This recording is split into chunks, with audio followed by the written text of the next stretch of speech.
Can't get enough of sweet cocaine, get enough of Mary Jane. Going back to where I come from, going right back home again, over the hill. Hey, hey, hey, over the hill. The late, great John Martin, of course. From probably his most well-known album, Solid Air. But don't neglect Grace and Danger, which I think is another triumph. Partly because I know the theme of the record is a divorce, and if you've been through one, you'll relate to it. But also we've got the great Phil Collins before he became a bit shit, in my opinion. Playing the drums, which he's fantastic at, and doing the backing vocals, which, yeah, he's a good singer. And he's a great backing vocalist. So anyway, I'm sure the people who know about good music already know that, but if you don't, check it out.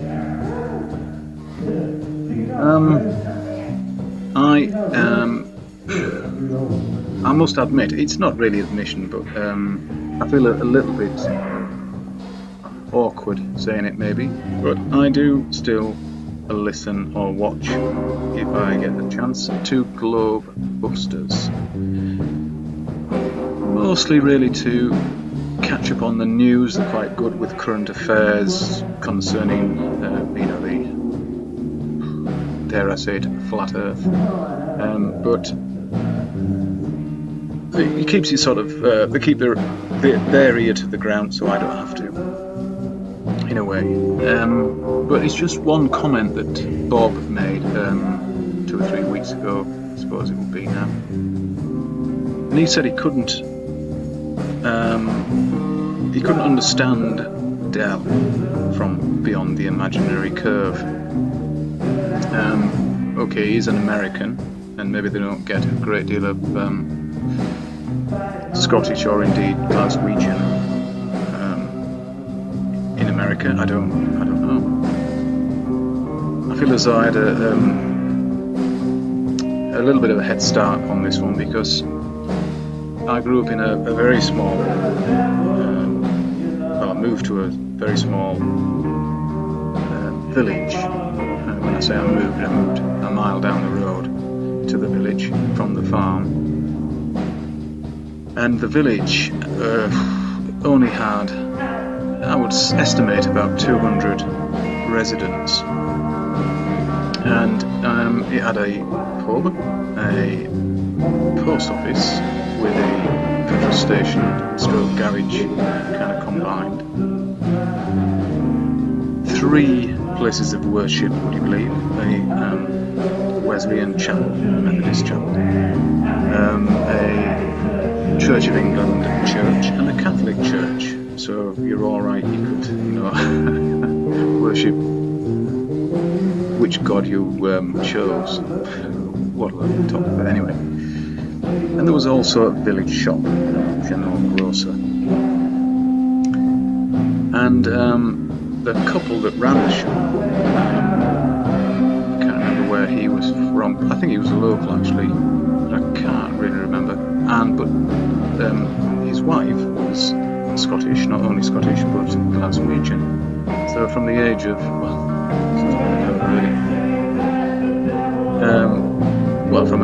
they left not that long ago. Not that long after, maybe 5 or 6 years. But that gave me a good, a basic knowledge of the Glaswegian dialect. So, yeah, and I have lived in, it's called Scotland. It didn't really feel like Scotland in Orkney, but there were Scottish people and Orcadians, the natives, didn't really sound Scottish to me.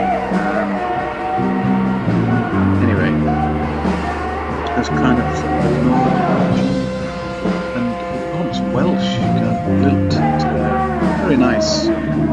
Yeah, I like all Scottish regional accents.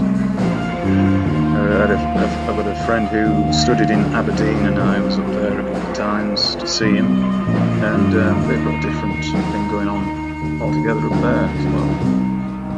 But,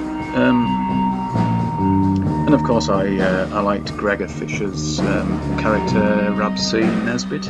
Mind you, there's a lot of that I couldn't really get to grips with, because they didn't hold back at all. They just gave the so people could understand them. They used the full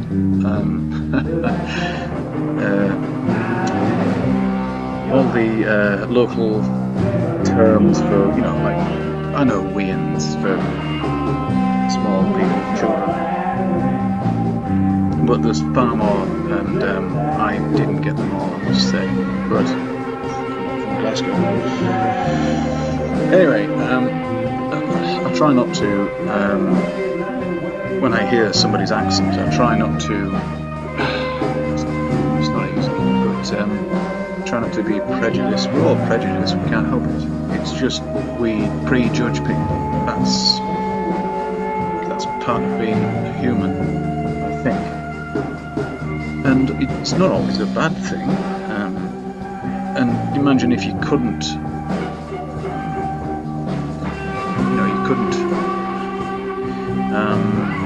tell whether somebody from Birmingham or Cornwall.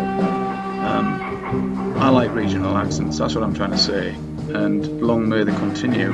Although my granddad was very broad. He did all his life most of his life in this area, and two of his brothers lived down south,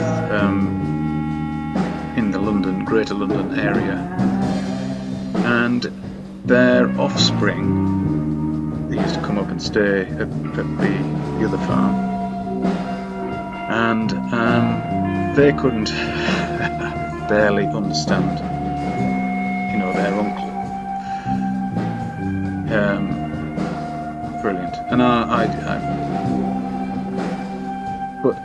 but my accent should be like his, but it isn't, because I've watched a great many programs on television. I've listened to an enormous amount of music, and mixed with all sorts of people, and so this is my accent now. I don't know whether you think it sounds like a Yorkshire accent. People have said to me, "You're from Yorkshire." Well, the Yorkshire itself has a great deal of different regional dialects. But what am I talking about? Well, I'm just saying that maybe Bob was having a little bit of a dig. That's what I'm saying, really. That's how it came across, anyway. So, I don't know. Just a second. I'm just bought some tea and had a drink. So, it's been a lovely day today. Yes, you guessed it. Digging. And I actually moved my greater tractor today. The thing we're all supposedly spinning round. The galaxy, the whole, I don't know, it's just such nonsense. It's not worth even considering. But again, if you're trying to persuade somebody that what they believe is utter nonsense, if they're a globe believer, then it's a good thing to bring up, because I didn't know about it until I started looking into this. The great attractor. Well, my tractor is not that great. It's an 885, David Brown, and not many people will say, "Oh yeah, that's great." Oh, what a, no, it isn't. Not really. If it was a little grey Fergie, it would be probably more valuable, no matter what condition it was in. It's one of those makes, or models, should I say, that that weren't that sought after and still aren't. But anyway, it's mine and it does what I need it to do, and I had to shift it today because it was in the way. And you know, I hadn't started it for, it'll be 9 months. Yeah, it must be 9 months. No, sorry, 11 months. And first time. How about that? I had to turn the key, keep the starter motor going for a while, but it eventually, well, not eventually, it picked up quite quickly, you know, in 10 seconds maybe. So a good one. There's some black reek coming out of it. Cleared its pipes and off we went. The clutch hadn't seized on or anything like that. I've never had a tractor where the clutch seizes on. It just only seems to happen with cars, and that is a pain in the arse. But anyway, yeah. So the great attractor is this mythical spherical object in the middle of a vacuum. That obviously is just nonsense. And you see, the thing is with the vacuum of space, where there's no resistance to anything, so once something explodes, like say, let me think now, the Big Bang, and all the bits went, you know, 7 ways to Sunday, but more than that even, then one thing, they'll just carry on going, all these particles, because there's nothing to stop them, no resistance. And so how the hell did gravity, that magical, mythical load of bollocks force, that it can't be a force because for a force you need mass, and it doesn't have mass. It needs mass to work apparently, but it doesn't have mass, so it can't be a force. So what the fuck? So how could these bits ever coalesce into spherical suns and planets and shit like that? It's obviously all bollocks, total bollocks. In that point alone, disproves one, the Big Bang, and two, the heliocentric model, which the heliocentric model needs the Big Bang to work. Everything has to be revolving and moving and rotating, and it's speeding up. Apparently, you know, the explosion, when it started, it was quick, but now it's even quicker, it's even faster. So these so-called scientists say, astrophysicists, I suppose, and all they do is make up bullshit, because it is all bullshit. If somebody can tell me how a particle that's been fired in all directions can slow down, because for it to slow down, it has to interact with another particle. And if you think about, where's my little sphere, little glass marble, this, you know. If you think about this exploding, say this was the singularity. Actually, it'd be a lot smaller than this, but I wouldn't be able to lift it. If you think about that exploding in all directions, because that's what they say it did, then